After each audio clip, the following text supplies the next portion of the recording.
The richest family in Seoul had one rule. The heir must never marry beneath his status. For generations, no one had dared to challenge that tradition. Until one autumn evening, their only son walked away from a billion-dollar business meeting, just to listen to a Nigerian woman singing on a busy street corner. Her name was Jessica Okafor. She owned no luxury apartment and no expensive clothes, no powerful family name. Only an old guitar, a beautiful voice, and a heart that refused to give up. Every evening after finishing her part-time cleaning job, Jessica stood outside a subway station in Seoul and sang to strangers, hoping to earn enough money to pay her rent and send money home to Nigeria. Most people hurried past without even looking at her. But one man stopped. His name was Lee Hyun-woo, the only son of the powerful Lee family. The future CEO of one of South Korea's largest business empires, he was supposed to be attending a board meeting that could shape the future of the company. Instead, he stood in the cold for nearly an hour, listening to Jessica sing as if the rest of the world had disappeared. From that night on, he returned again, and again, and again. Soon, the billionaire's son was secretly falling in love with a Nigerian street musician whose songs healed wounds no doctor could see. But when the Lee family discovered the truth, they didn't simply forbid the relationship. They declared war. They tried to destroy Jessica's career. They threatened to cancel her visa. They offered her money to disappear forever. When she refused, the battle had only just begun. Because Jessica Okafor wasn't just fighting for love. She was fighting for her dignity. And before this story ends, the family that tried to erase her will be forced to bow before the woman they once called unworthy. Welcome to Afrokorea Seoul Stories. This is the home of unforgettable Afro-Korean romance, emotional family drama, powerful life lessons, and inspiring stories where courage, kindness, and true love overcome impossible odds. If you enjoy original stories that keep you hooked from beginning to end, make sure you subscribe, like this video, and turn on notifications so you never miss another unforgettable journey. Now, let's begin today's story. The October wind swept through the streets of Seoul, carrying golden leaves across the pavement as evening lights slowly illuminated the city. For most people it was just another busy Thursday. For Jessica Okafor it was another chance to survive.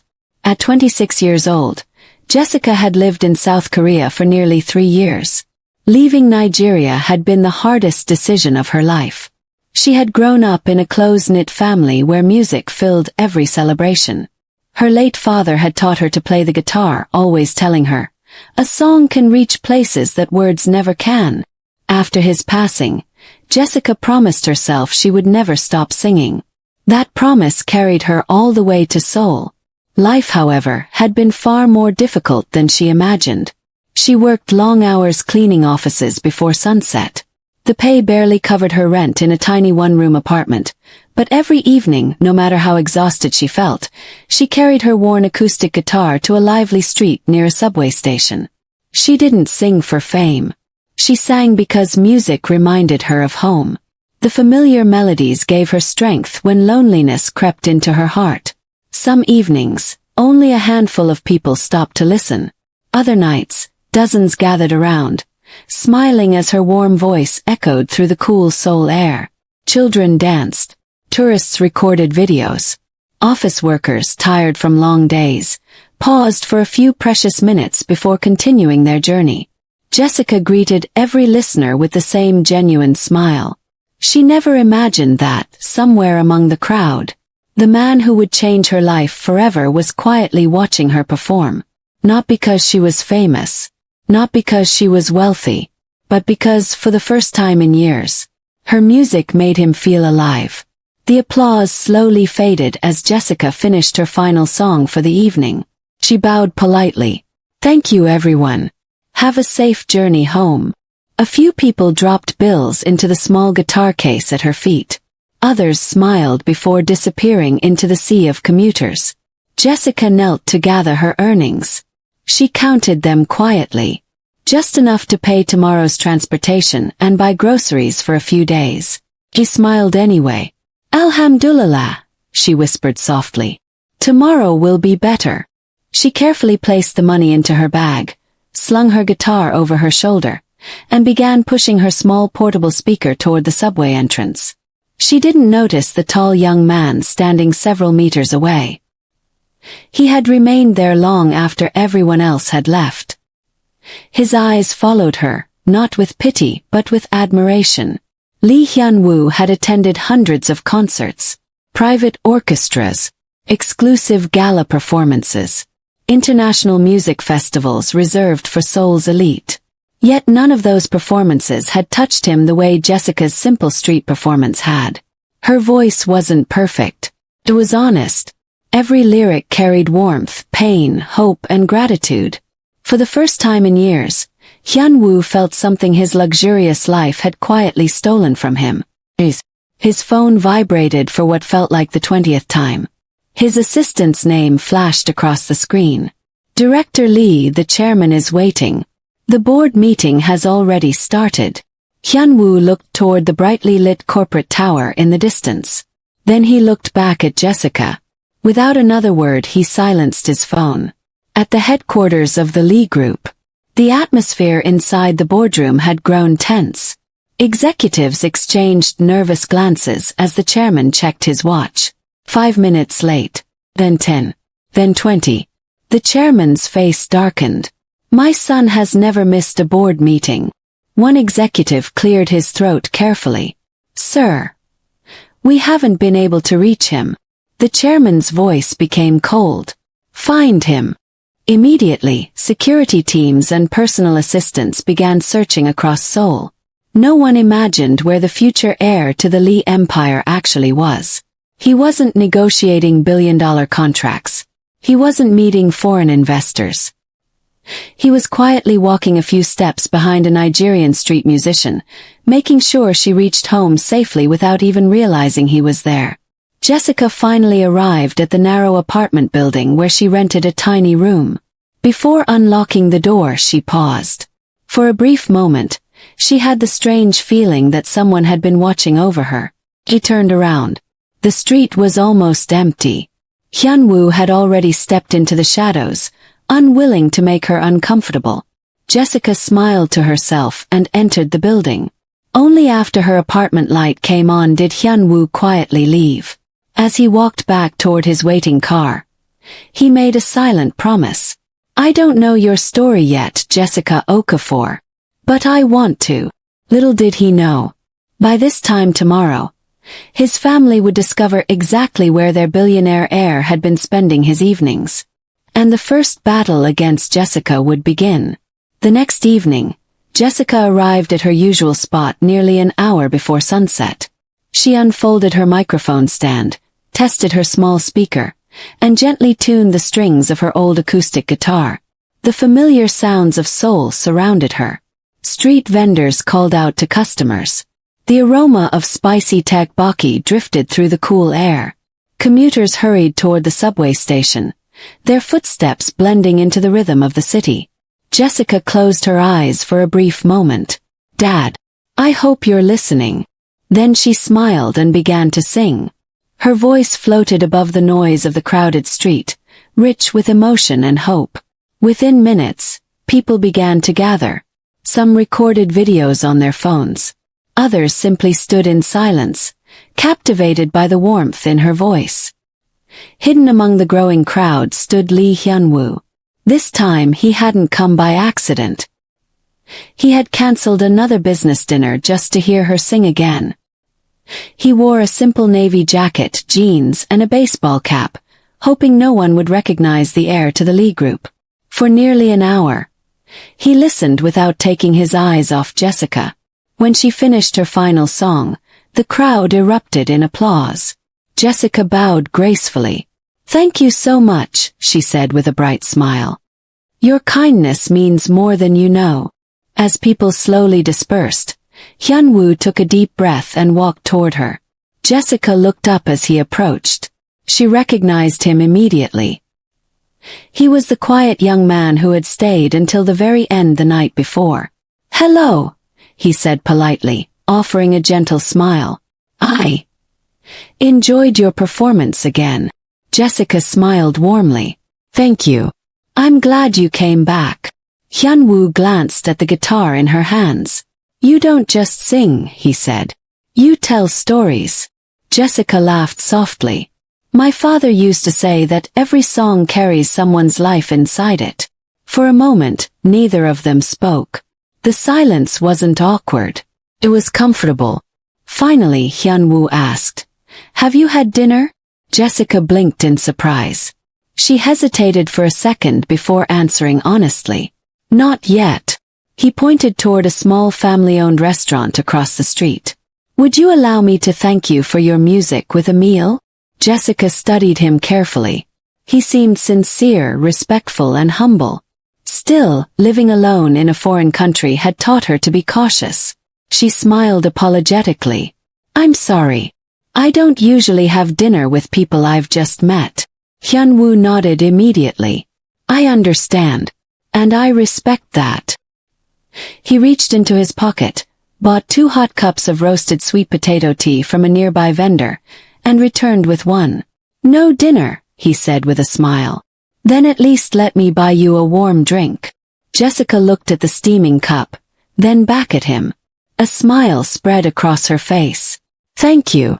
They stood side by side, sipping their tea as the cool evening breeze swept through the street. Neither of them realized that, from across the road, a black luxury sedan had just pulled over. Inside sat one of Chairman Lee's senior security officers. He lowered a camera with a long lens after taking several photographs. There he is, he muttered. And the woman. He immediately dialed a number. Chairman, we've found young Master Hyun-woo. There was a brief pause. He's with the Nigerian musician. The chairman's voice turned icy. Bring me every detail about her. As the call ended, the security officer looked through the windshield once more. Jessica and Hyun-woo were laughing over a simple conversation and a cup of hot tea. They had no idea that someone had just opened the first file in a campaign designed to tear them apart. Jessica wrapped both hands around the warm cup of tea, grateful for the comfort it brought against the chilly evening air. So, she said with a gentle smile, you've listened to me for 2 nights in a row, but I still don't know your name. Hyun-woo hesitated. If he introduced himself as Lee Hyun-woo, the heir to the Lee Group, everything would change. He wasn't ready for that. My name is Hyun-woo, he answered with a small smile. Just Hyun-woo. Jessica nodded. Nice to meet you, Hyun-woo. I'm Jessica. I know. She raised an eyebrow and laughed. Of course you do. I introduce myself before every performance. They both laughed, and the tension between them melted away. For nearly 30 minutes they talked about music, life, and their favorite places in Seoul. Jessica shared how much she missed Nigeria, its food, its laughter, and the sound of her mother's voice over the phone. Hyun-woo listened more than he spoke. It had been a long time since someone had spoken to him without expecting money, influence, or favors. Jessica treated him like an ordinary man. And for the first time in years, he liked being ordinary. Meanwhile, inside the luxurious Lee family estate, Chairman Lee Sung-jae sat at the head of a long dining table. The silence in the room was heavy. Across from him sat his wife, Madam Choi Mi-suk, known throughout Seoul's elite circles for protecting the family's reputation at any cost. A senior security officer entered the room and bowed respectfully. Chairman, we have completed our preliminary investigation. He placed a thick file on the table. The chairman opened it slowly. Inside were photographs of Jessica singing on the street. Pictures of her carrying cleaning supplies after work. Photos of her entering her small apartment building. Even pictures of her sending money through an international transfer office. Madam Choi looked at one photograph with visible disgust. A street performer. The officer nodded. Yes, madam. A Nigerian citizen. Lives alone. Works as a cleaner during the day and performs music in the evenings. The chairman closed the file. So this is the woman distracting my son.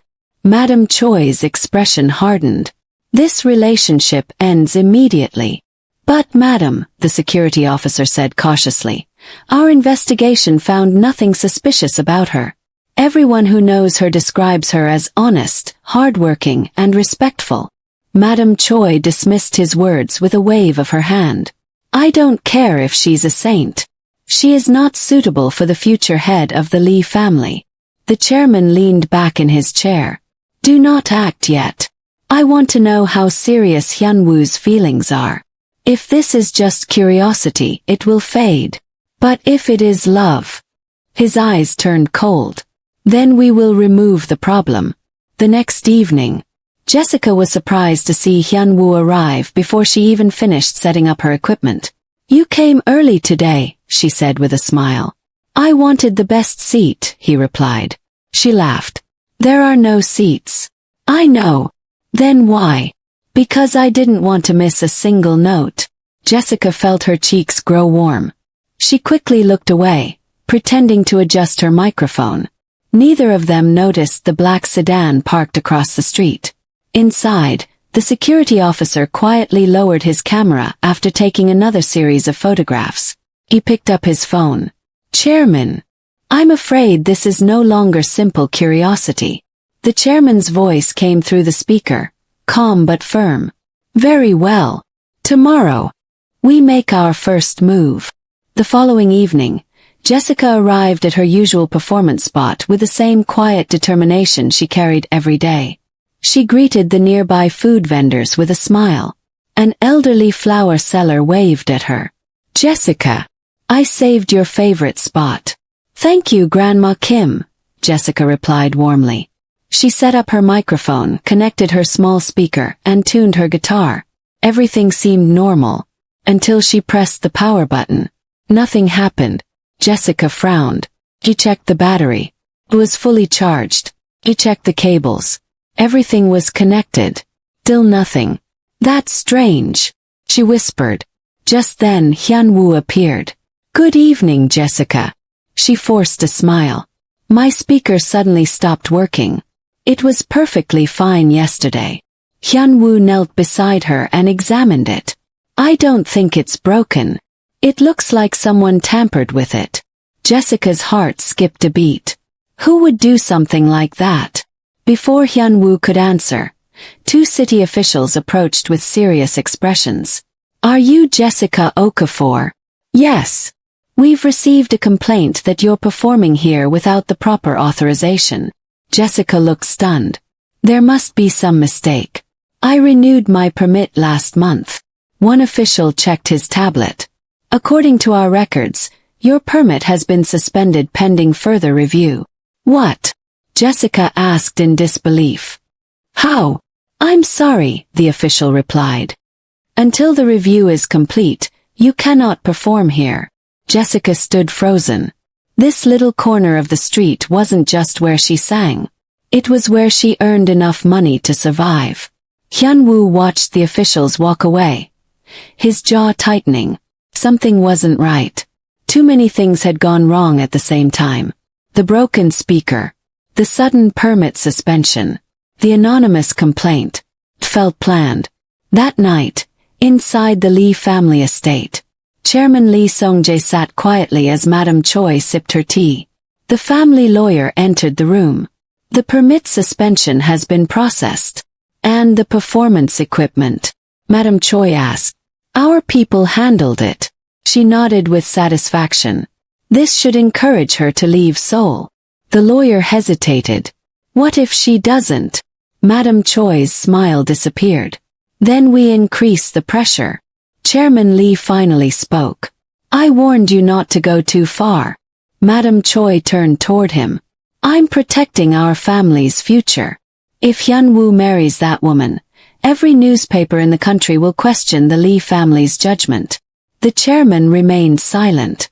Deep inside, even he wasn't certain whether they were protecting their family or destroying their son's happiness.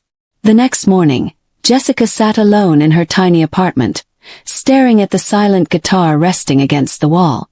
Without her evening performances, she had no idea how she would pay next month's rent. A soft knock echoed through the room. She opened the door. Standing outside was Hyunwoo, holding a paper bag. I brought breakfast, he said with a gentle smile. Jessica tried to smile back, but her eyes were filled with worry. I think someone wants me to disappear. Hyun-woo looked at her with quiet determination. He had suspected it the night before. Now, hearing those words from Jessica made everything painfully clear. He took a deep breath and made a decision that would change both of their lives forever. He reached into his wallet, pulled out a sleek black business card, and held it out to her. Jessica, there's something about me I should have told you from the beginning. Jessica looked at the card, her eyes narrowing as she read the elegant silver lettering. Her expression slowly changed from confusion to complete shock.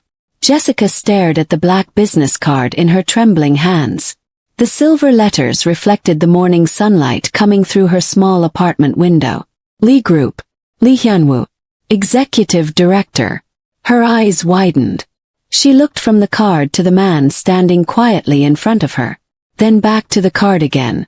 This, she whispered. This is yours. Hyun-woo nodded slowly. Yes. Jessica took a step back. You told me your name was just Hyun-woo. It is.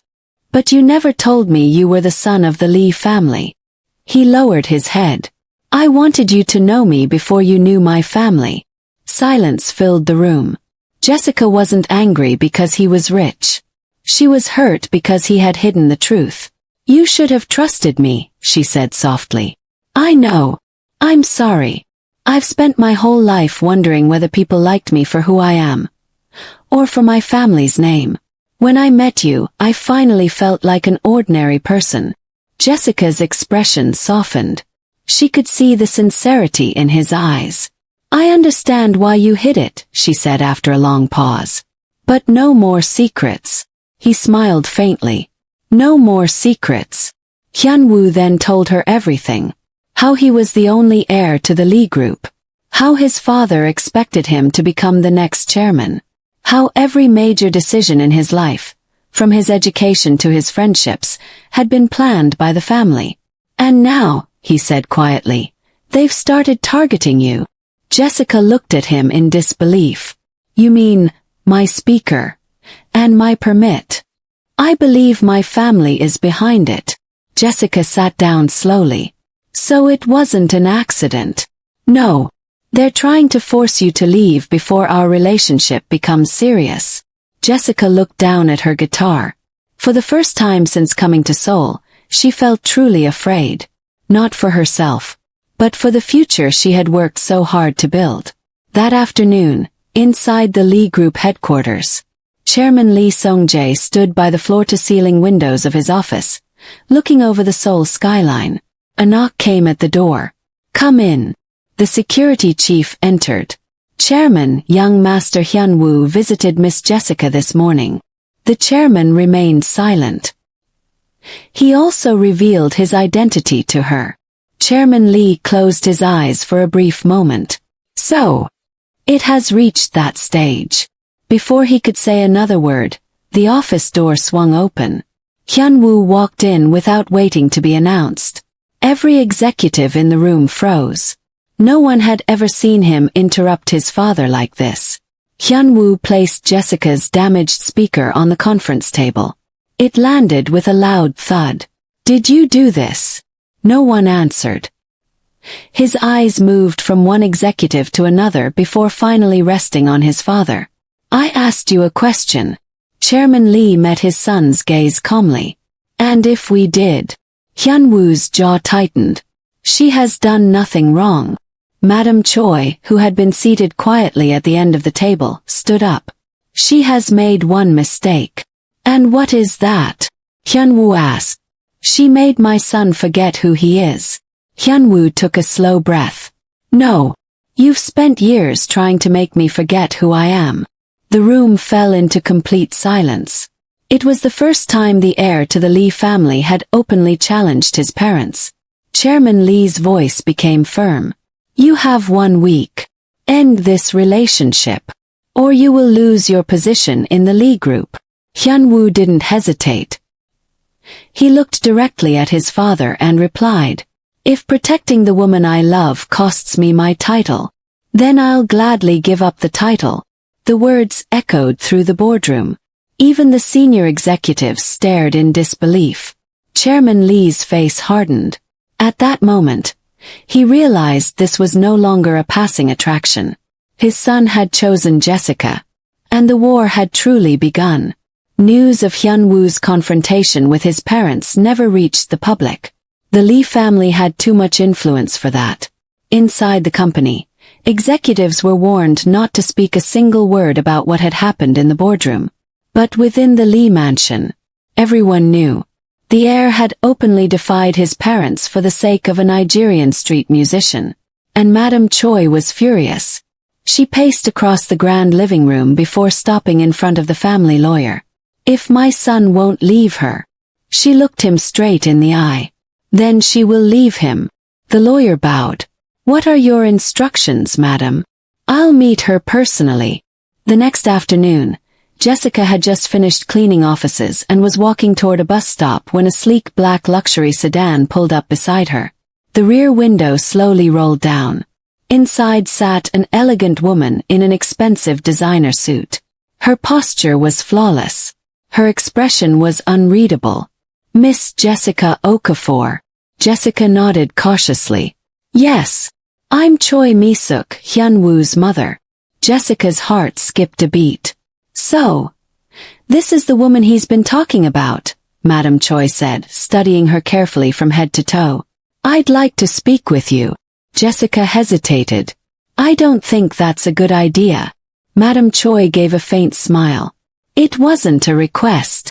A few minutes later, they sat across from each other in a quiet private lounge inside one of Seoul's most luxurious hotels. Jessica had never been in a place like this before. Crystal chandeliers sparkled overhead. Soft piano music filled the room. A waiter served tea before quietly leaving. Madame Choi didn't touch hers. Instead, she placed a thick envelope on the table and gently pushed it toward Jessica. "What is this?" Jessica asked. "Open it." Jessica slowly lifted the flap.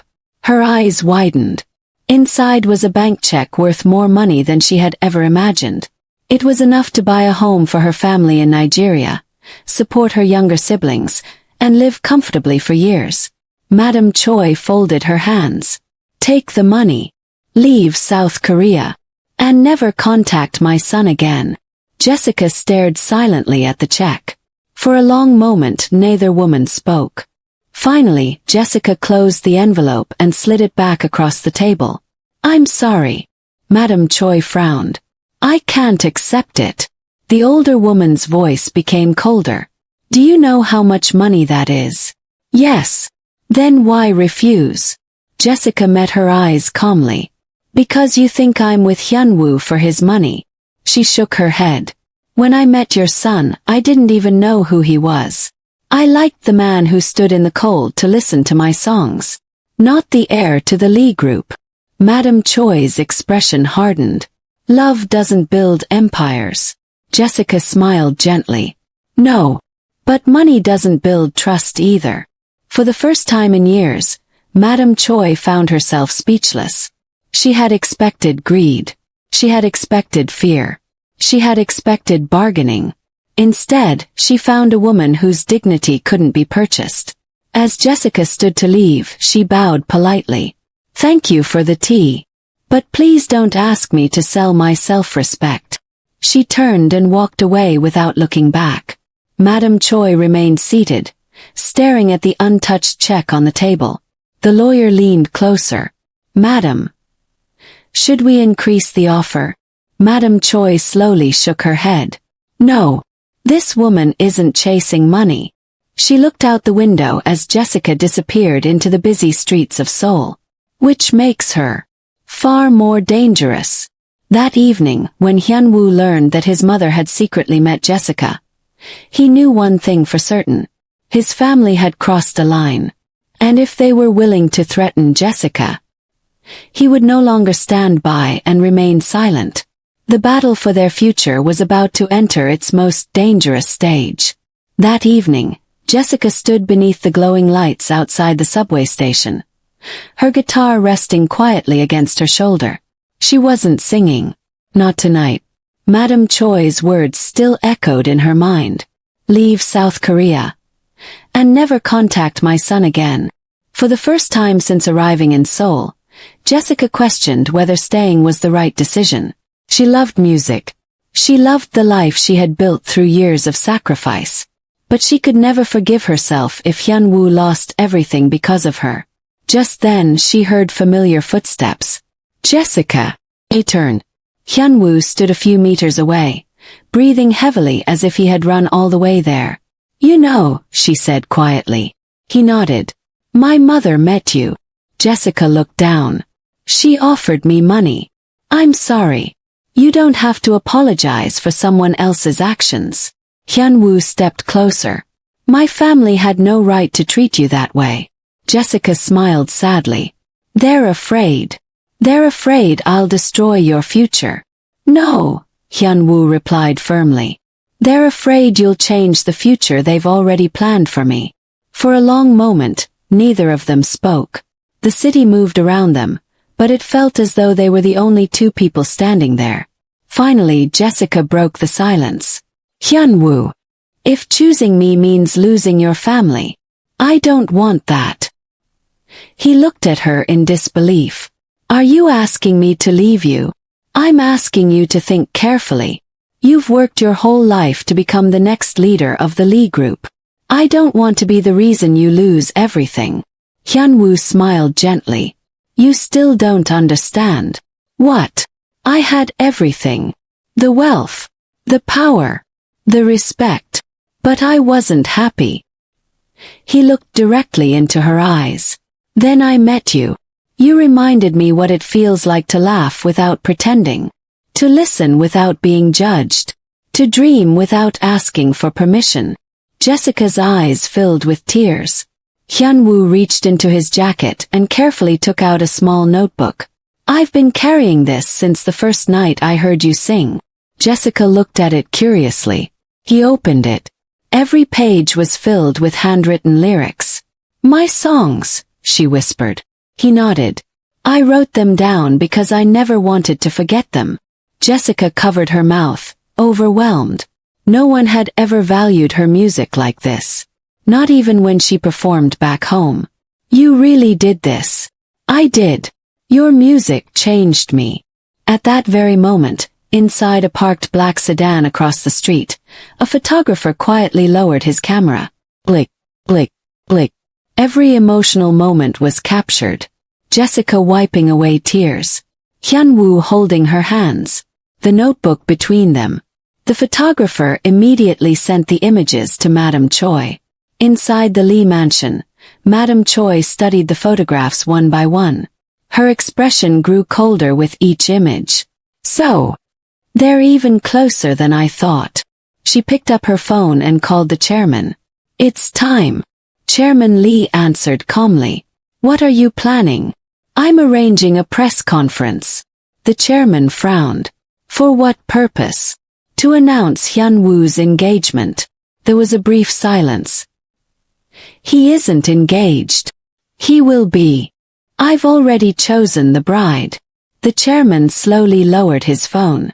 For the first time, even he was shocked by how far his wife was willing to go. Meanwhile, Jessica and Hyun-woo walked slowly through a nearby park, unaware that by sunrise, every major newspaper in Seoul would be reporting that the billionaire heir was about to marry another woman. And neither of them had the slightest idea that the biggest test of their love was only hours away. The next morning, Seoul woke to a shocking headline.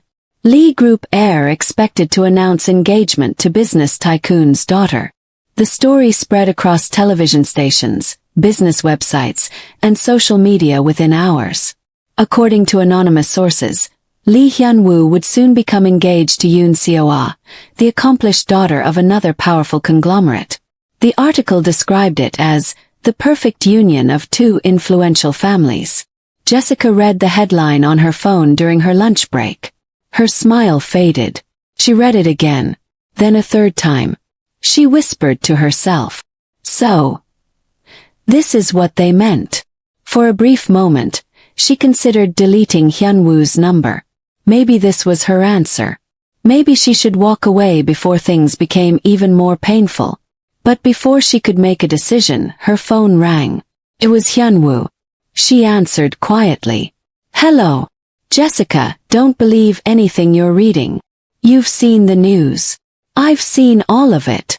There was frustration in his voice. "I never agreed to any engagement. My mother leaked the story without telling me."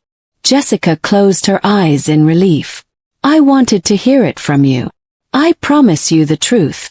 Meanwhile, at Lee Group headquarters, reporters crowded outside the main entrance. Cameras flashed non-stop as journalists waited for the rumored announcement. Inside the executive conference room, Madam Choi smiled confidently. "The media is here." Chairman Lee looked at her sternly. "This is going too far. Our son's future is at stake." "No," he replied quietly. "Our son's trust is." Before Madam Choi could answer, the conference room doors opened. Hyunwoo walked in. He had already seen dozens of messages from friends asking if he was getting married. He placed his phone on the table. "Who leaked the story?" No one answered. His eyes settled on his mother. "You did." She remained calm. "I simply accelerated the inevitable." "There is no inevitable," Hyunwoo replied. "I'm not engaged. And I won't marry someone chosen for me." Madam Choi stood. "You'll marry the woman who protects this family's future." Hyunwoo shook his head. "I'll marry the woman I love." The room fell silent. His mother took a slow step forward. "Then tell the reporters outside. Tell them you're rejecting one of Korea's most respected families." For a street musician, Hyunwoo didn't hesitate. If telling the truth embarrasses the Lee family, then perhaps the Lee family should be embarrassed. Without another word, he turned and walked out. The executives rushed after him. Reporters immediately surrounded him, microphones stretching toward his face. "Director Lee, are the engagement rumors true? Who is the mysterious woman you've been seeing? Will the Lee and Yoon families unite?" The crowd grew louder. Cameras flashed relentlessly. Hyunwoo took a deep breath. This was the moment that could change everything. He looked directly into the cameras and said, "I am not engaged. And I will not allow anyone, not even my own family, to choose the person I love." Gasps spread through the crowd. Then came the next question. "If the rumors are false, who do you love?" Hyunwoo smiled. For the first time, he spoke her name before the entire nation. "Her name is Jessica Okafor." The reporters erupted into a frenzy. Inside the Lee mansion, Madam Choi watched the live broadcast in stunned silence. She had hoped to end the relationship. Her son had just introduced Jessica to the whole country. And from that moment on, there was no turning back. Within an hour of Hyunwoo's public declaration, the internet exploded. Every news outlet wanted to know one thing. Who is Jessica Okafor? Television stations replayed Hyunwoo's statement over and over again. Social media filled with thousands of comments. Some people celebrated his courage. Others criticized him for challenging one of Korea's most influential families. Soon, old videos of Jessica singing on the streets of Seoul began spreading across the internet. Millions of people who had never heard her voice before were suddenly watching her performances. By evening, she had become one of the most talked about people in South Korea. Jessica had no idea any of this was happening. She had switched her phone to silent while cleaning an office building. When she finally checked it during her break, she froze. Hundreds of missed calls. Thousands of unread messages. Friends from Nigeria. Coworkers. Street performers. Even people she had never met. Her hands trembled. What is happening? She opened a news app. There was her photograph. Another headline appeared beneath it. Who is Jessica Okafor? The woman who captured the heart of the Lee Group heir. Jessica slowly sat down. This can't be real. That evening, she arrived at the subway station to perform as usual. But nothing was normal. A huge crowd had already gathered. Television cameras lined the street. Reporters waited behind security barriers. As soon as Jessica stepped into view, microphones were thrust toward her. Jessica, did you know Director Lee before this? Are you planning to marry him? Did you approach him first? Are the rumors true? Security officers struggled to hold back the crowd. Jessica had never experienced anything like it. She looked frightened. Just as the situation threatened to spiral out of control, another voice cut through the noise.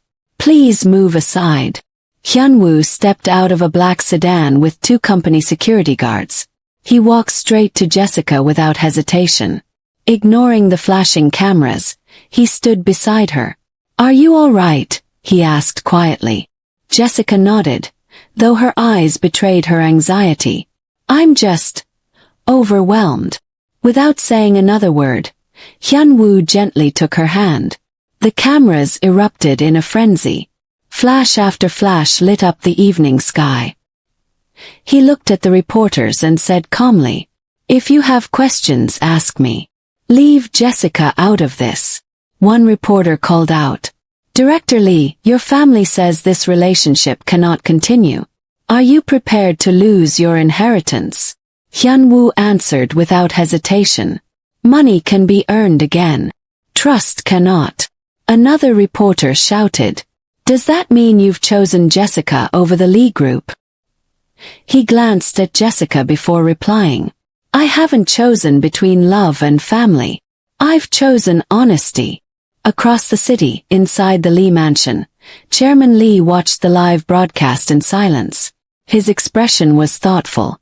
For the first time, he noticed something he had overlooked. Jessica wasn't chasing cameras. She looked uncomfortable, even frightened by the attention. She hadn't sought fame. It had been forced upon her. The chairman slowly turned off the television. Perhaps, he murmured. We've judged her too quickly. Madam Choi stared at him in disbelief. You can't be serious. Before the chairman could respond, the family butler hurried into the room. Chairman, there is someone at the gate insisting on seeing you. Who is it? Chairman Lee asked. The butler swallowed nervously. He says he has known Miss Jessica Okafor's family for many years, and he claims there is something about her past that neither she nor young Master Hyunwoo knows. The room fell silent. Madam Choi's eyes narrowed. A secret. The mysterious visitor looked toward the mansion through the iron gates, holding an old weathered envelope tightly in his hands. Whatever was inside had the power to change everything. Rain began to fall as the elderly man stood outside the towering gates of the Lee family estate. His clothes were simple. His shoes were worn. Yet he held the old brown envelope as if it contained something priceless. The head butler approached him cautiously. Sir, may I ask your name? The man bowed politely. My name is Park Dong-ho. I lived in Nigeria for nearly 12 years. I've come because of Jessica Okafor. Inside the mansion, Chairman Lee agreed to meet him. A few minutes later, Park Dong-ho was escorted into a quiet reception room. Chairman Lee entered, followed by Madam Choi. The chairman spoke first. You said you know Miss Jessica. Park Dong-ho nodded. I knew her father. Madam Choi folded her arms. And why should that matter to us? The old man looked at her calmly. Because you're judging the daughter without knowing the father. He carefully opened the weathered envelope. Inside were several faded photographs. One showed a much younger Park Dong-ho standing beside a smiling Nigerian man holding a guitar. Another showed children gathered around as the same man taught them music under a large mango tree. Park gently placed one photograph on the table. This is Emmanuel Okafor, Jessica's father. Chairman Lee picked up the photograph. He was a music teacher. Park smiled. More than that. He was one of the kindest men I have ever known. Park took a deep breath before continuing. Many years ago, I was working on an engineering project in Nigeria. One evening, I was involved in a terrible road accident. My translator disappeared. My belongings were stolen. I couldn't speak the local language. I thought I was going to die. It was Emmanuel Okafor who found me. He carried me to a nearby clinic. He stayed with me for days. He refused every attempt I made to repay him. The chairman listened carefully. What did he say when you offered him money? Park smiled as tears filled his eyes. He said, kindness loses its meaning the moment you put a price on it. The room became silent. Park looked toward Madame Choi. You believe Jessica is chasing your family's wealth. But I knew the family that raised her. Her father taught his children that integrity is worth more than riches. If Jessica is anything like Emmanuel, she would rather sleep hungry than sell her dignity. Madame Choi remained expressionless, though his words lingered in her mind. Chairman Lee slowly placed the photograph back on the table. You traveled all this way just to tell us this? Park nodded. I watched the news. I couldn't remain silent while a good family's name was being questioned. At that very moment, Jessica was performing again at the subway station. Despite the crowds and media attention, she sang with the same warmth she always had. Near the back of the audience stood Hyunwoo. He smiled quietly as he watched her. But hidden among the spectators was another man. He wore a dark cap pulled low over his face. His eyes never left Jessica. He reached into his pocket and took out his phone. I've found her. A cold voice answered from the other end. Good. Tonight. Bring her to me. The man ended the call and slowly began moving through the crowd toward the stage. Jessica had no idea that someone with unknown intentions was only a few steps away. Jessica finished the last verse of her song, and the crowd erupted into applause. She smiled warmly and bowed. Thank you everyone. Have a wonderful evening. As people began dropping donations into her guitar case, Hyunwoo watched proudly from a short distance away. For the first time in days, Jessica looked genuinely happy. Then everything changed. The man in the dark cap suddenly pushed through the crowd. Another man appeared from the opposite side. A third blocked the narrow path behind Jessica. Before anyone realized what was happening, one of the men grabbed Jessica by the wrist. Come with us. Jessica's eyes widened. What are you doing? Let go. She struggled, trying to pull free. The second man reached for her guitar. Move. The crowd froze in shock. Some people thought it was an argument. Others instinctively stepped back. Hyunwoo saw Jessica being dragged away. Jessica! Without a second thought, he sprinted toward her. The first man shoved him hard. Hyunwoo stumbled but quickly regained his balance. He grabbed Jessica's free hand. Don't let go. The kidnappers tried to force Jessica toward a waiting black van parked at the curb. Jessica fought with everything she had. No. Help! Her cry echoed through the busy street. Nearby shop owners rushed outside. Several commuters immediately called the police. One brave street vendor threw a plastic crate in front of the van, blocking its path. Another passerby began recording everything on a mobile phone. Realizing they were attracting too much attention, one of the attackers shouted, "Leave her!" The men released Jessica and jumped back into the van. The driver accelerated, swerving around the crate before disappearing into traffic. Police sirens could already be heard in the distance. Jessica collapsed onto the sidewalk, trembling. Hyunwoo knelt beside her. Jessica! I'm here. You're safe. She was breathing heavily, her hands shaking uncontrollably. My guitar! Hyunwoo looked around. The guitar had been thrown to the ground during the struggle. He picked it up carefully. One of the strings had snapped, but the instrument itself was still intact. He smiled gently. It can be repaired. Jessica took the guitar into her arms and hugged it tightly, tears streaming down her face. It was my father's. Hyunwoo placed a comforting hand on her shoulder.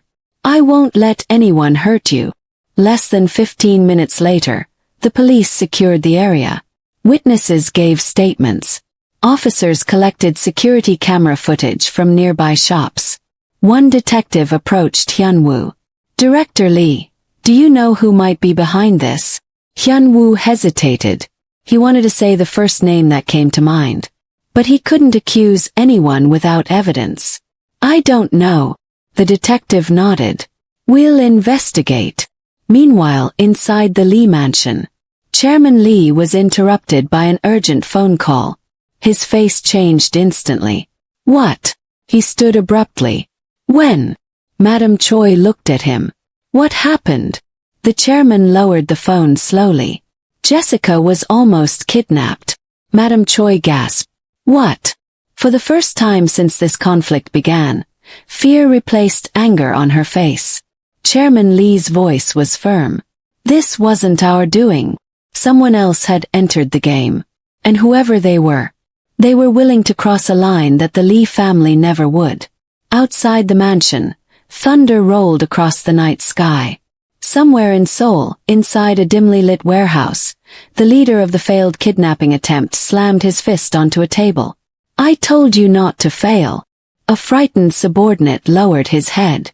I'm sorry, sir. The man stepped into the light, but only the outline of his face was visible. He spoke in a calm, chilling voice.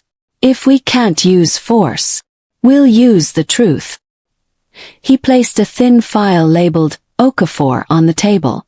Inside were documents connected to Jessica's past. Documents that, if revealed, could destroy her reputation, whether they were true or not. The attempted kidnapping dominated the evening news. Police described it as an ongoing investigation and asked the public for any information that might help identify the suspects. Jessica spent the night unable to sleep. Every sound outside her apartment made her flinch. She sat by the window, holding her father's guitar close to her chest. The broken string had been replaced, but the fear in her heart remained. A gentle knock echoed at her door. She hesitated. Jessica. It's me. It was Hyun-woo. She opened the door. He wasn't alone. Standing beside him were two professional security officers. I've arranged protection for you, he said softly. Jessica immediately shook her head. Hyun-woo, that's too much. No. He looked at her with quiet determination.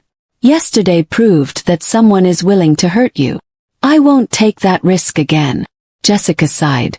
I don't want your money solving all my problems. Hyun-woo smiled. This isn't about money. It's about making sure you're alive tomorrow. After a long pause she nodded. All right. But only until the police find whoever did this. Across the city, in an abandoned office building, the mysterious man who had ordered the kidnapping sat at the head of a long table. His face was still hidden in the shadows. Several men stood nervously before him. One of them placed a file on the table. Sir, we've gathered everything we could find about Jessica Okafor. The man slowly opened it. School records, immigration documents, employment history, photos from Nigeria. He flipped through every page. Then, without warning, he slammed the file shut. This won't damage her. One subordinate swallowed nervously. There are no scandals, sir. No criminal record. No unpaid debts. No history of fraud. The room fell silent. The mysterious man smiled coldly. Then we'll create one. The men exchanged uneasy glances. You mean? Exactly. People don't always believe the truth. But they love a scandal. The following morning, anonymous posts began appearing online. They claimed Jessica had approached Hyun-woo for money. Another falsely accused her of lying about her past. A third claimed she had manipulated wealthy men before coming to Korea. None of it was true. But the stories spread quickly. By lunchtime, hashtags attacking Jessica were trending. Some people who had once praised her began questioning her character. Jessica stared at the comments on her phone, her hands trembling. How can people believe strangers so easily? Tears gathered in her eyes. She had worked honestly every single day since arriving in Seoul. Now, complete strangers were judging her based on lies. Hyun-woo gently took the phone from her hands. Don't read any more. But they're saying terrible things. I know. He looked at her with unwavering confidence. I know who you are. And the people who truly know you will never believe those lies. Just then Hyunwoo's phone rang. It was Chairman Lee. Come to the estate immediately. Hyunwoo's expression grew serious. I'll be there. As the call ended, he turned to Jessica. My father wants to see me. Jessica managed a faint smile. Go. But promise me one thing. What is it? No matter what happens, don't fight your family because of me. Hyunwoo looked into her eyes. I'll fight for what's right. He left with a security team, unaware that the meeting waiting for him would reveal something that would shake the Lee family to its core. When he arrived at the estate, Chairman Lee was already waiting in his study. On the desk lay a single photograph. It was old. The edges were worn with age. The chairman slowly pushed it across the table. Do you recognize the man standing beside Jessica's father? Hyunwoo picked it up. His eyes widened. Impossible. The man in the photograph was someone connected to the Lee family in a way Hyunwoo had never imagined. Hyunwoo stared at the faded photograph. His heartbeat quickened. Standing beside Emmanuel Okafor, Jessica's late father, was a much younger Korean man. A smile. Posture. The familiar scar above his left eyebrow. Hyunwoo looked up at his father in disbelief. That's Uncle Jun-suk. Chairman Lee nodded slowly. Yes. Lee Jun-suk had been Chairman Lee's younger brother. Years earlier, he had left South Korea to oversee one of the family's international projects in West Africa. Officially, the family had always said he returned safely after completing his assignment. But there was one chapter of his life that had never been discussed publicly. Chairman Lee took a deep breath. Your uncle almost died while he was in Nigeria. Hyunwoo listened without interrupting. The vehicle he was traveling in overturned during a violent storm. He was badly injured. There were no hospitals nearby. No one knew where he was. Chairman Lee paused before continuing. It was Emmanuel Okafor who found him. Hyunwoo lowered his eyes to the photograph again. Jessica's father. Yes. He carried your uncle to safety. He stayed with him for several days. He even sold some of his own belongings to help pay for medicine. Hyunwoo was speechless. And Uncle Jun-suk never told us. He tried. Chairman Lee walked toward the window. When he came home, he wanted the Lee family to establish a scholarship in Emmanuel's name and support music education in his community. But, he sighed heavily, our board rejected the idea. They believed it wasn't a wise business investment. Hyunwoo clenched his fists. So my family owes Jessica's family a debt. Chairman Lee closed his eyes. A debt we never repaid. That same moment, Madam Choi entered the study. I heard you called Hyunwoo. Then she noticed the old photograph on the desk. What is that? Chairman Lee handed it to her. She studied it silently. Her expression slowly changed. This is Jessica's father, the chairman said. He once saved my brother's life. Madam Choi looked stunned. For the first time since Jessica entered their lives, doubt crept into her heart. She remembered the day she had pushed the check across the hotel table. She remembered Jessica refusing every penny. She remembered Park Dong-ho saying, kindness loses its meaning the moment you put a price on it. Without realizing it, she whispered, so, she truly is her father's daughter. Meanwhile, Jessica finished another heartfelt performance outside the subway station. The crowd applauded warmly. Among them was a little Korean girl, no older than 8. She walked up shyly and handed Jessica a folded paper crane. My mommy says you're brave. Jessica smiled and knelt down. Thank you. The little girl hugged her before running back to her mother. Jessica unfolded the paper crane. Inside was a tiny handwritten note. It read, don't believe the lies. Korea is cheering for you. Jessica's eyes filled with tears. Not everyone hated her. Many people had begun to see the truth. Across the street, several people recognized her and started clapping again, not because she was dating a billionaire's son, but because her courage had inspired them.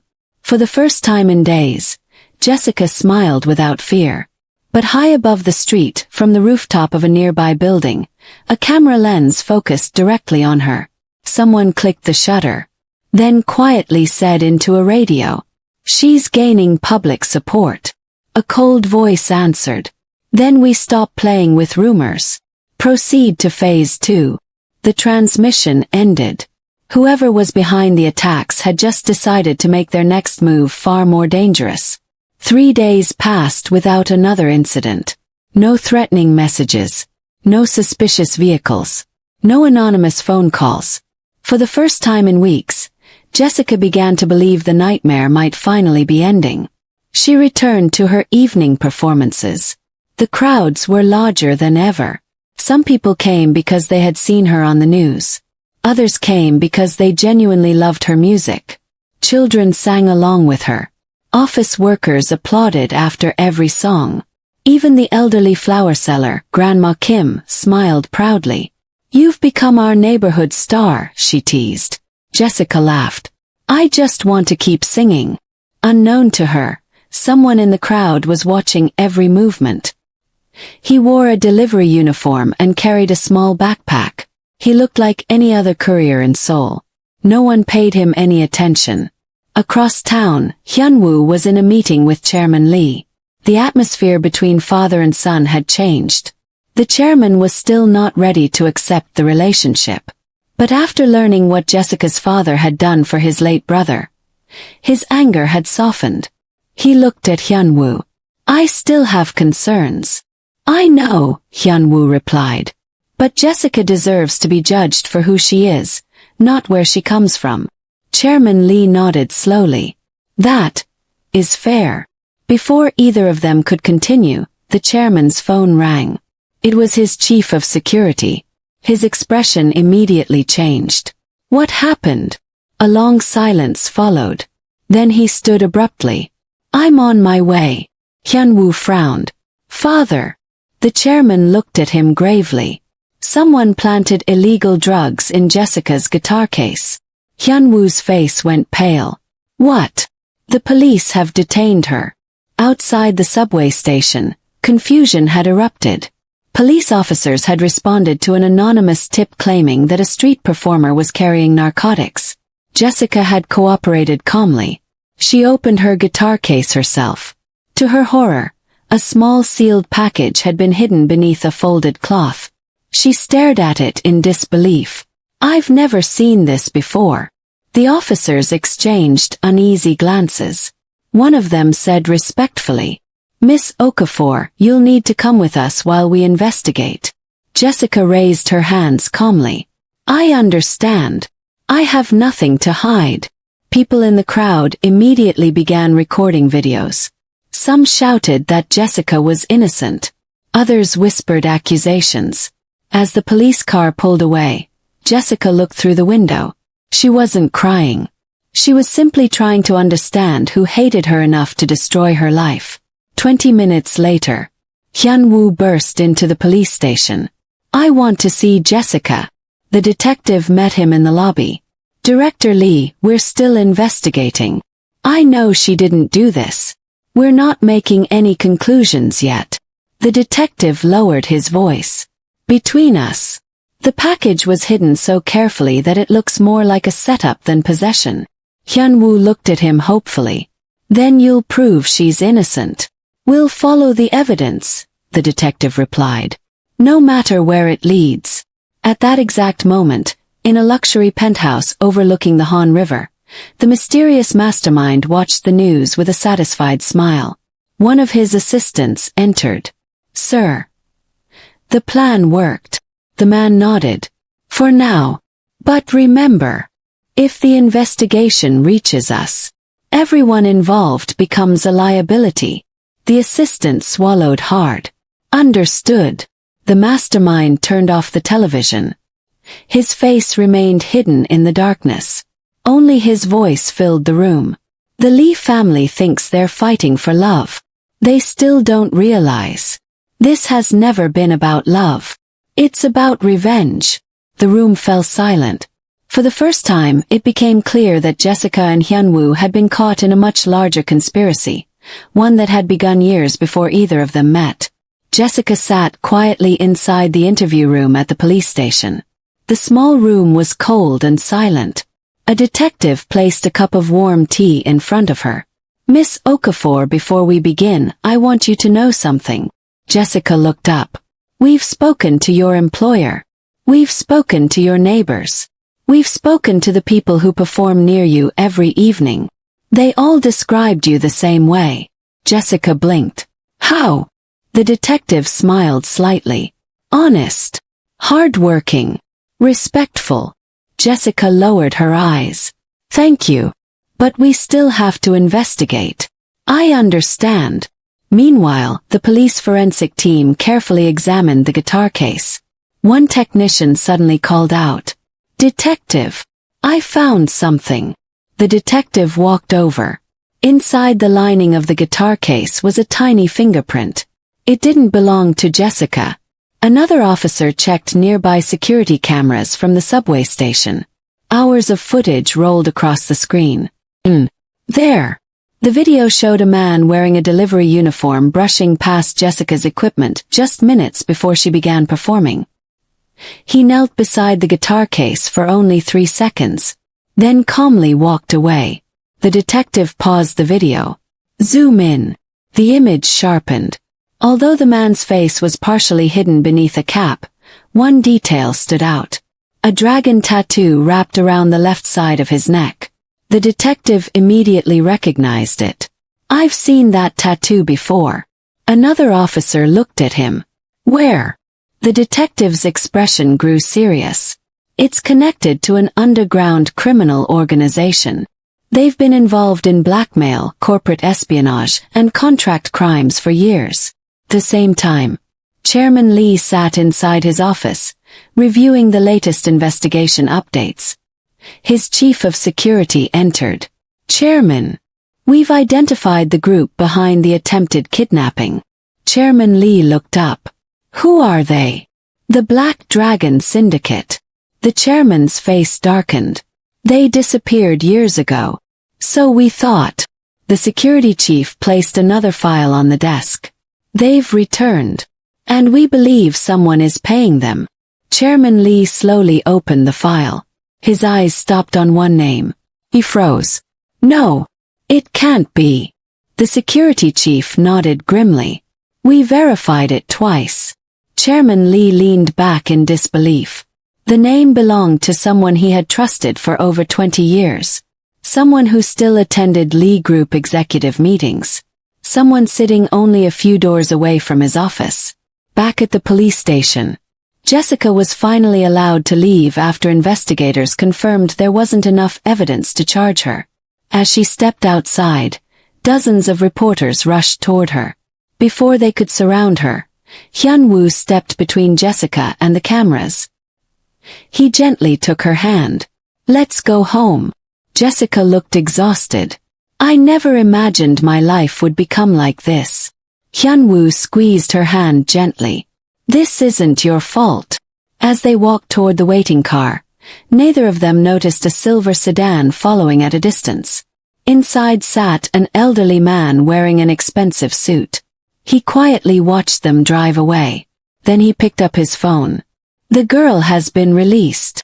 A familiar voice answered. "Good. It's time I meet her myself." The elderly man smiled faintly. "After all these years, I owe her father the truth." The call ended. Across the city, Chairman Lee stood alone in his office, staring at the name inside the investigation file. He whispered it aloud. "Director Kong." The betrayal hit him like a storm. The trusted executive who had helped build the Lee Group might also be the man orchestrating every attack against Jessica. And if that was true, the real war was only beginning. Chapter 17. The Man Behind the Curtain. Rain poured over Seoul as Chairman Lee summoned an emergency meeting at Lee Group headquarters. Only a handful of people were invited. His chief of security, the company's legal advisor, and one veteran police investigator assigned to Jessica's case. The conference room doors were locked. Chairman Lee placed a thick file on the table. "Tell me everything." The investigator nodded. "We've spent the last 48 hours reviewing financial records, security footage, and phone communications." He opened the file. Director Kang's name appears repeatedly. The room fell silent. Director Kang Dae-sung had served the Lee Group for more than 20 years. He was one of the chairman's most trusted executives. No one could believe he was under suspicion. The investigator continued. "We found several payments routed through shell companies. The money eventually reached individuals connected to the Black Dragon Syndicate." Chairman Lee's expression darkened. "So the attacks weren't random?" "No, Chairman. They were carefully financed." The chief of security added. "We also recovered footage showing one of Director Kang's assistants meeting with the man who planted the drugs in Jessica's guitar case." Chairman Lee slowly closed his eyes. He felt betrayed. Not only as the chairman of the company, but as a man who had trusted Kang like family. At the same time, Jessica had returned to her small apartment. The last few days had drained her emotionally. She sat quietly with her guitar across her lap. She gently played the melody her father had taught her as a little girl. The music filled the tiny room. For the first time in days, her breathing slowed. A knock came at the door. When she opened it, she found an elderly Korean gentleman standing outside with a small bouquet of white lilies. He bowed respectfully. "Miss Jessica." "Yes. My name is Han Sung-min. I was a close friend of your father." Jessica froze. "My father?" He nodded. "May I come in?" A few minutes later they sat across from each other. Jessica poured him a cup of tea.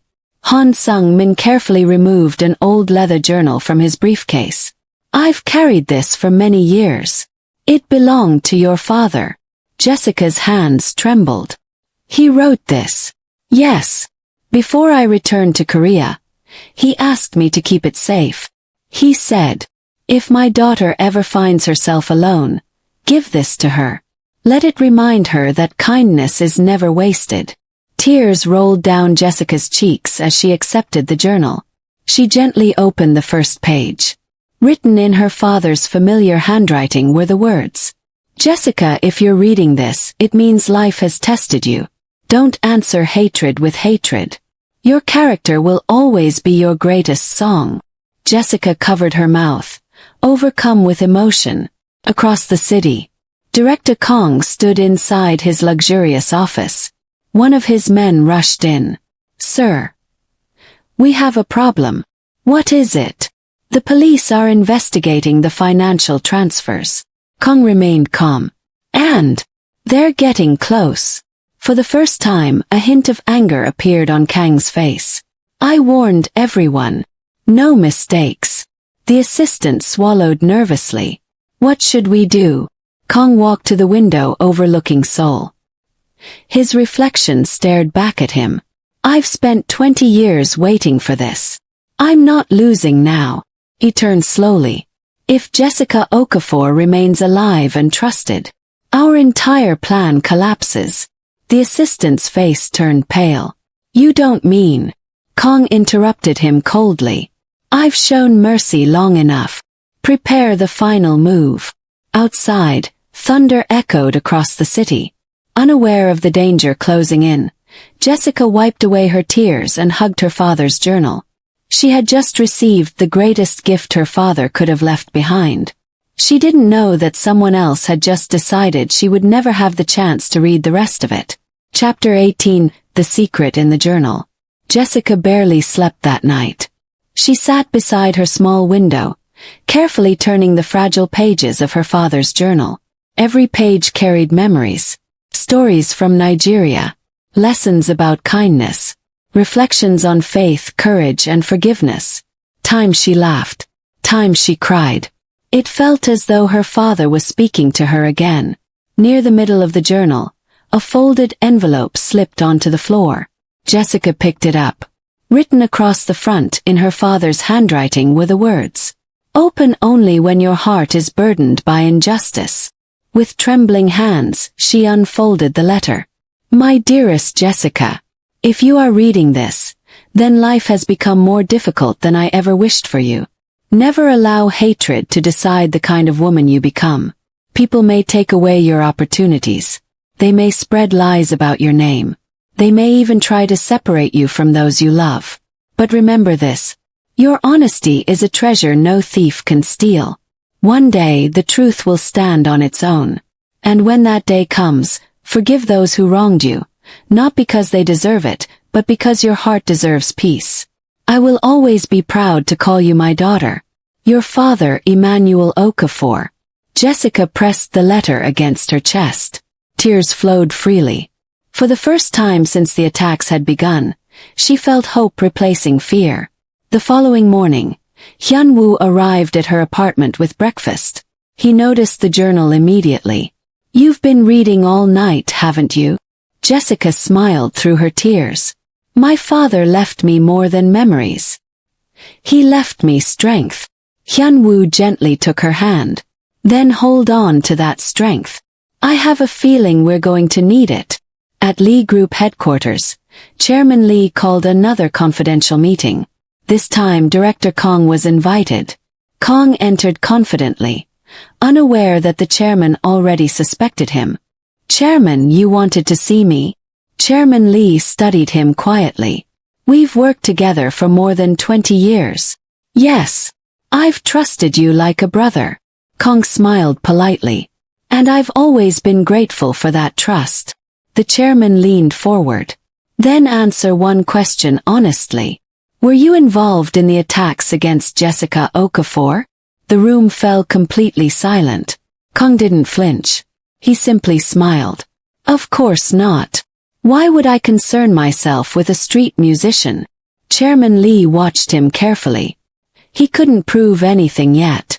But something about Kang's calmness unsettled him. As Kong left the room, the chairman turned to his security chief. Don't arrest him. The chief looked surprised. But Chairman, if Kong is behind this, he's not working alone. I want the entire network. That evening, Jessica returned to her usual performance spot. Word had spread that she was back. A crowd larger than ever gathered to hear her sing. Many carried handmade signs. Stay strong, Jessica. We believe you. Grandma Kim stood proudly in the front row, wiping away happy tears. Jessica looked around, overwhelmed by the support. She adjusted her microphone. This song is for everyone who chose kindness instead of judgment. As she began to sing, the crowd fell silent. Even strangers passing through the station stopped to listen. Across the street, Hyun-woo smiled. For the first time in weeks, he believed they might finally overcome the storm. But hidden inside a parked car, Director Kong watched the performance on a tablet. His expression was cold. He turned to the man beside him. The public is starting to love her. The man nodded nervously. What do we do now? Kong closed the tablet. Tomorrow, I'm going to tell Chairman Lee the truth. The man looked confused. The truth? Kong smiled, a smile that carried no warmth. Not all of it. Just enough to destroy his family from the inside. The next move would not target Jessica. It would target the Lee family itself. And the secret Kong had kept for 2 decades was about to shake every foundation they had built. The next morning, Director Kong requested a private meeting with Chairman Lee. No assistants, no executives, no security guards, just the two of them. Chairman Lee agreed. Inside the chairman's office, Kong calmly closed the door behind him. You wanted to see me? Chairman Lee asked. Kong smiled faintly. No, I wanted you to remember. He placed a thin brown folder on the desk. You've spent days investigating me. Now it's my turn to remind you of the past. Chairman Lee slowly opened the folder. Inside were newspaper clippings from more than 20 years earlier.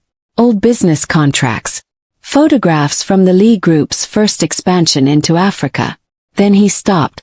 There was one photograph he had never seen before.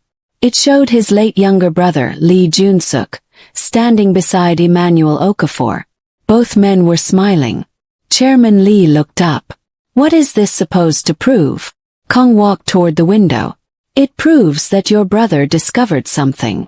What are you talking about? Kong turned around.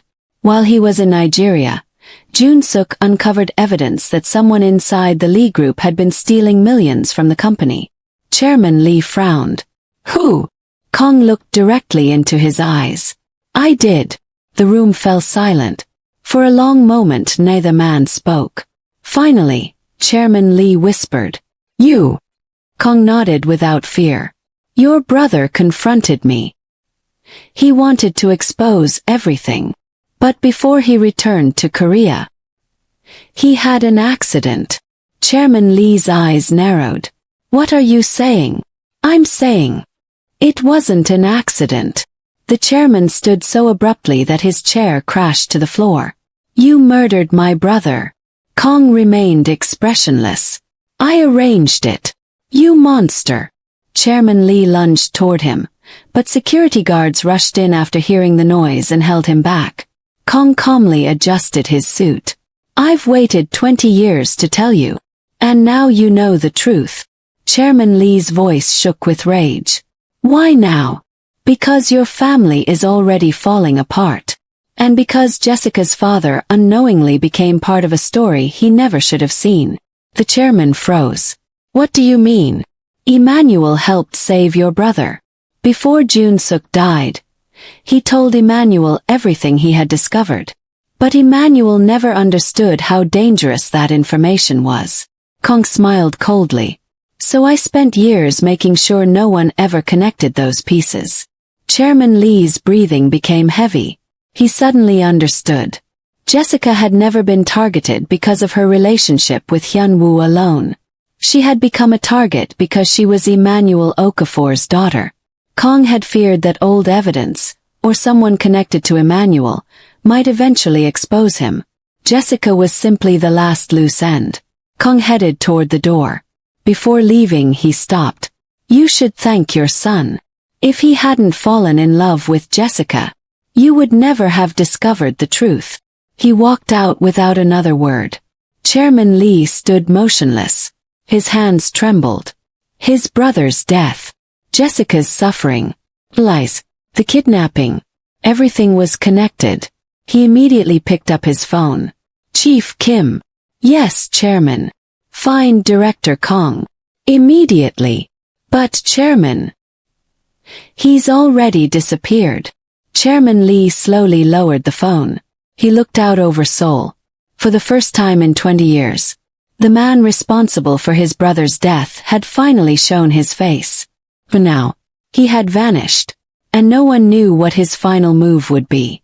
Director Kong disappeared without a trace. By the end of the day, police searched his office, his penthouse, and every property registered in his name. They found empty rooms, shredded documents, computers with their hard drives removed. It was as if he had planned his escape months in advance. Chairman Lee stood in Kang's abandoned office, his jaw clenched. He knew we were getting close. The lead detective nodded. He didn't run because he was afraid. He ran because he still has a plan. Meanwhile, Jessica tried to return to her normal routine. She refused to let fear silence her music. That evening, she performed in the same place where Hyun-woo had first heard her sing. When she finished, the crowd applauded loudly. A little boy stepped forward with a bouquet of wildflowers. My mom says your songs make people smile. Jessica accepted the flowers with a grateful smile. Thank you. As she bent down to thank him, her phone vibrated. A message appeared from an unknown number. If you want the attacks to stop, come alone. Someone you love is in danger. Don't tell the police. Jessica frowned. She showed the message to Hyun-woo. This has to be a trap, he said immediately. I know. Then we're not going. Jessica nodded. She deleted the message. But 10 seconds later, Her phone rang. A trembling voice came through the speaker. Jessica. She froze. Grandma Kim. The elderly flower seller was crying. They took my grandson. Jessica's heart stopped. They said if I tell the police, I'll never see him again. The call ended abruptly. Jessica looked at Hyunwoo with tears in her eyes. They have Min-soo, the little boy who had just given her flowers. At that very moment, inside an abandoned warehouse on the outskirts of Seoul, Director Kong looked at the frightened 8-year-old boy sitting on a chair. The child wasn't tied up. He wasn't harmed. But he was terrified. Kong crouched in front of him. Don't worry. No one is going to hurt you. I just need Jessica to come here.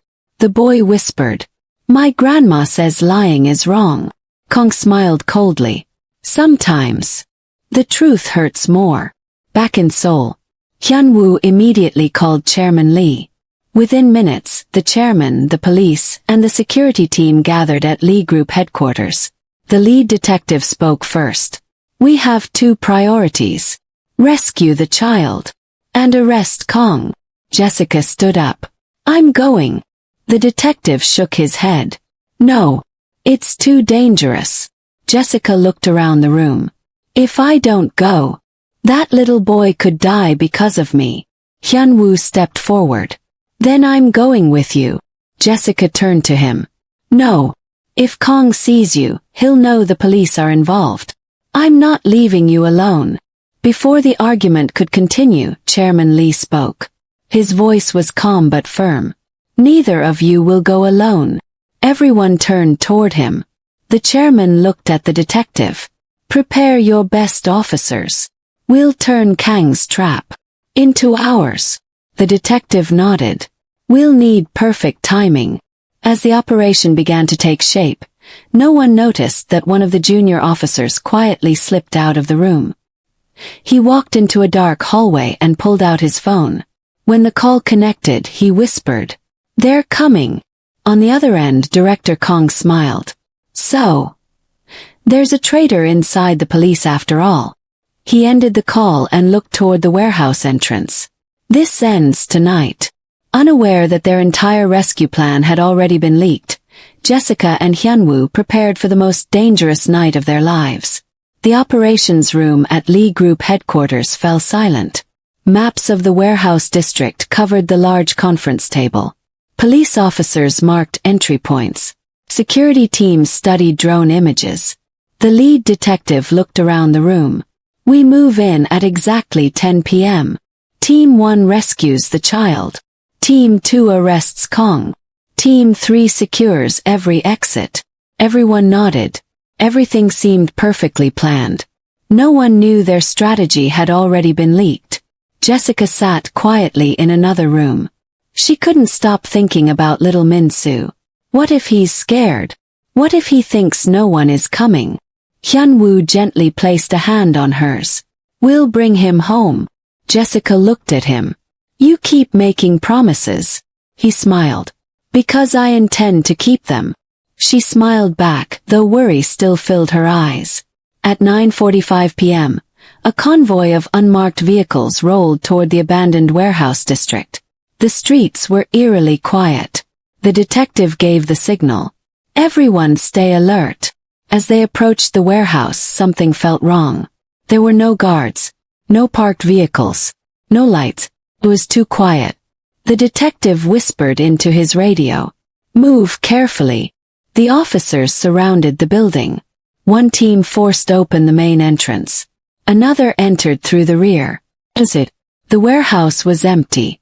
Only a single chair stood in the middle of the room. On it lay a small toy car. It belonged to Min-soo. The detective cursed under his breath. We're too late.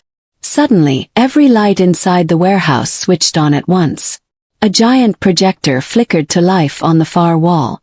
Director Kong appeared on the screen. He smiled calmly. Good evening. I must say, I'm disappointed. I expected Chairman Lee to be smarter. The chairman stared at the screen. Kong, you've been chasing the wrong place. Kong chuckled. while you were busy rescuing one child. My real target was somewhere else. Jessica felt a chill run through her body. What do you mean? Kong looked directly into the camera. My people aren't holding Min-soo anymore. They released him 30 minutes ago. Jessica sighed with relief. Then why? Kang's smile widened. Because this was never about the boy. It was about emptying the Lee estate. Chairman Lee's face turned pale. My wife. Hyun-woo's eyes widened. My mother is alone. At that exact moment the chairman's phone rang. It was the head butler. His voice shook with panic. Chairman. They're inside the mansion. We tried to stop them. But they've taken Madam Choi. The call cut off. Jessica looked at Hyun-woo in shock. They kidnapped your mother. Kang's voice echoed through the warehouse one final time. You've spent weeks protecting Jessica. Now, let's see how much you're willing to sacrifice. To save your own family. The screen went black. For several seconds no one moved. Then Chairman Lee turned to the detective. We're leaving. Now. Police officers rushed back to their vehicles. Sirens echoed through the night as they raced toward the Lee estate. But deep inside an undisclosed location, Madam Choi slowly opened her eyes. Her hands were tied. The room was dark. A single light bulb swung gently above her head. Footsteps echoed closer. Director Kong stepped into the light. He pulled up a chair and sat in front of her. After 20 years, the two enemies were finally face to face. Madam Choi slowly lifted her head. Her wrists were tied to the arms of an old wooden chair. The abandoned room smelled of dust and damp concrete. A single light bulb swayed gently overhead. Director Kong sat opposite her. His expression calm. So, the great Madam Choi. We finally meet without your bodyguards. Madam Choi glared at him. If you think kidnapping me will save you, you're mistaken. Kong laughed quietly. You still believe this is about escaping? He leaned forward. No. This is about finishing something that should have ended 20 years ago. At that moment, police vehicles sped through the streets of Seoul toward the Lee estate. Hyun-woo sat beside Chairman Lee in silence. Finally he spoke. Father. Did Mother know about Uncle Jun-suk? Chairman Lee stared out the window. No. I protected her from that pain. He paused. And perhaps I protected the wrong people. Back in the warehouse, Madam Choi looked directly at Kong. You murdered an innocent man. You destroyed countless lives. And now you're using a child and an old woman. Kong smiled coldly. You still don't understand. I didn't start this war. The Lee family did. Madam Choi frowned. What are you talking about? Kong stood and walked slowly toward a dusty window. 25 years ago, I built the overseas division that made the Lee Group richer than ever. I worked day and night. I sacrificed everything. When the profits came, who received the praise? The Lee family. And who was left in the shadows? Me. Madam Choi shook her head. So you chose greed? No. I chose what I believed I had earned. You stole from the company. I took what I considered mine. Madam Choi's voice became firm. And when Jun-suk discovered the truth, you had him killed. For the first time Kang's smile disappeared. He gave me no choice. You always have a choice. Her words hung in the air. For a brief moment Kong looked away. Meanwhile at the Lee estate, police secured every entrance. The butler rushed toward Chairman Lee. Chairman! They took Madam Choi through the east gate. They left this. He handed over a sealed envelope. Inside was a handwritten note. Come alone. Bring the file your brother left behind. If the police interfere, you'll never see your wife again. Chairman Lee read it twice. Hyun-woo frowned. What file? The chairman slowly looked up. The original evidence against Kong. I've kept it hidden for 20 years. Hyun-woo's eyes widened. You still have it? I promised my brother I would protect it until the right time. The detective stepped forward. Chairman, this is exactly what Kong wants. I know. But if I don't go, he'll kill my wife. Jessica had been quietly listening. She suddenly spoke. What if? Everyone turned toward her. We give Kong what he expects. The detective looked confused. What do you mean? Jessica took a slow breath. He expects Chairman Lee to arrive frightened and desperate. What if he arrives exactly as Kong planned? But the file isn't the only thing he brings. The room fell silent. The detective slowly smiled. I think I know where you're going with this. Jessica nodded. We don't just rescue Madam Choi. We end this. Chairman Lee looked at Jessica with newfound respect. The young woman his family had once rejected was now risking everything to save them. He bowed his head slightly. Jessica. Thank you. As the rescue plan was finalized, none of them noticed a tiny tracking device hidden beneath Chairman Lee's car. Someone else was watching every move they made. The final confrontation had begun. The rain had stopped. A thick fog rolled over the abandoned shipyard on the outskirts of Seoul. Rusted cargo containers stood like silent giants beneath the pale moonlight. This was the location Kong had chosen. Chairman Lee stepped out of his car alone, carrying a weathered leather briefcase. Inside it was the original file his late brother had left behind, or so Kong believed. Hidden several hundred meters away, police snipers and tactical officers waited silently. The detective spoke into his radio. Remember, no one moves until Madam Choi is safe. Hyun-woo stood beside Jessica inside the mobile command vehicle. His fists were clenched. Jessica gently touched his arm. We're bringing your mother home. Hyun-woo nodded, though his heart was racing. At the center of the shipyard, Director Kong emerged from the shadows. Madam Choi stood beside him. Her hands were still tied, but she held her head high. Kong smiled. You came. Chairman Lee stopped a few meters away. You have what you wanted. He lifted the briefcase.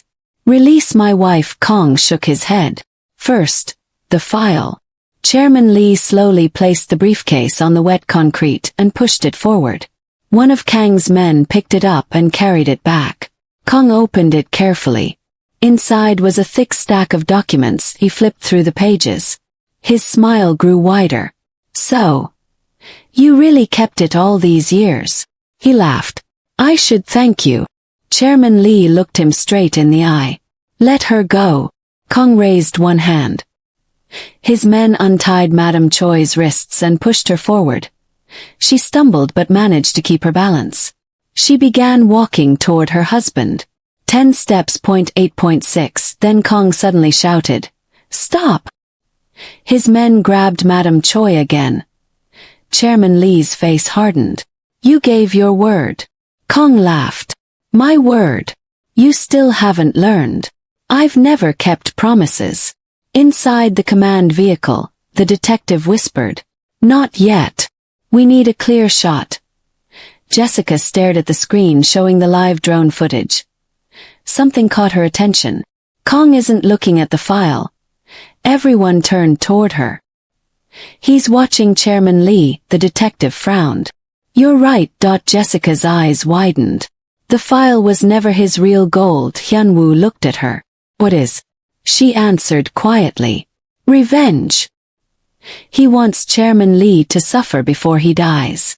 At that very moment, Kong reached inside his coat. He pulled out a pistol. The detective shouted into the radio. Move, move, move. Police officers rushed from every direction. Police, drop your weapon. Chaos erupted across the shipyard. Kang's men scattered behind shipping containers. Gunfire echoed through the night. Officers returned fire while shielding Chairman Lee and Madam Choi. Hyun-woo ran toward his parents despite the danger. Jessica followed a few steps behind, helping Madam Choi as she broke free during the confusion. Kong saw them escaping, his face twisted with rage. If I lose. He raised the pistol, then no one wins. He aimed directly at Chairman Lee. Time seemed to slow. Jessica saw the movement. Without thinking, she threw herself forward. Bang! The sound echoed across the shipyard. Hyunwoo turned in horror. Jessica! She had pushed Chairman Lee out of the bullet's path. The chairman fell to the ground unharmed. Jessica collapsed beside him. A crimson stain slowly spread across her jacket. Hyunwoo dropped to his knees. No. No, Jessica. He held her trembling hands. Tears streamed down his face. Around them, police finally surrounded Kong. Drop the weapon. Seeing there was no escape, Kong lowered the pistol. For the first time in 20 years, the man who had lived through lies, greed, and revenge stood defeated. As officers placed him in handcuffs, he looked toward Jessica. She had risked her own life to save the man whose family had once rejected her. Kong shook his head in disbelief. I never understood people like you. Jessica managed a weak smile despite the pain. My father taught me that saving a life is always worth the sacrifice. An ambulance siren grew louder in the distance. Hyunwoo refused to let go of her hand. Stay with me, Jessica. Please. The paramedics rushed toward them as the fate of the woman who had changed so many lives hung in the balance. The ambulance raced through the streets of Seoul. Its siren echoed through the quiet night as paramedics worked desperately to stabilize Jessica. Hyunwoo sat beside her, refusing to let go of her hand. Jessica, stay with me. You promised we'd listen to your next song together. Jessica's eyes fluttered open for a brief moment. She managed a faint smile. Don't cry. I'm not going anywhere. Then her eyes closed again. Jessica, Hyunwoo cried. A paramedic gently placed a hand on his shoulder. Sir, she's still with us. Please let us do our job. Hyunwoo nodded, his heart pounding with fear. At Seoul Central Hospital, doctors rushed Jessica into the operating room. The red surgery in progress light illuminated above the doors. Chairman Lee and Madam Choi arrived moments later. Madam Choi's eyes were swollen from crying. She looked at the closed operating room doors and whispered, She saved my husband. Her voice broke. The woman I tried so hard to drive away.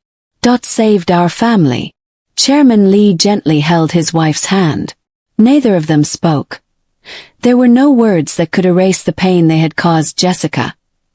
Several hours later, the lead surgeon walked into the waiting area. Everyone stood immediately. Doctor. He removed his surgical mask and smiled. The operation was successful. A wave of relief swept through the hallway. The bullet passed through her shoulder. It narrowly missed major blood vessels.